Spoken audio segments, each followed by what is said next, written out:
Asia cup শেষ হয়েছে এক মাস আগেই, কিন্তু এর রেশ এখনো কাটেনি পাকিস্তান দলের জন্য।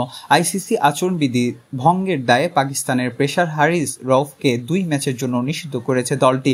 রউফ এশিয়া কাপে ভারতের বিপক্ষে ম্যাচে দর্শকদের দিকে 6-0 ইশারা করেন এবং বিমান ভূমিতাতি করার মতো অঙ্গভঙ্গি দেখান, যা নিয়ে তীব্র সমালোচনা হয়। তার এই আচরণকে খেলার ভাবমূর্তি নষ্ট করার মতো বলে রায় দিয়েছেন আইসিসি।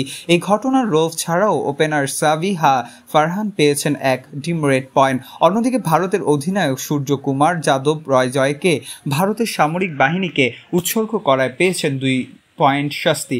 বুমরার নাম আছে 1 পয়েন্টের তালিকায়। ভারত পাকিস্তানের সেই এশিয়া কাপ ম্যাচগুলো ছিল প্রচণ্ড উত্তেজনাপূর্ণ।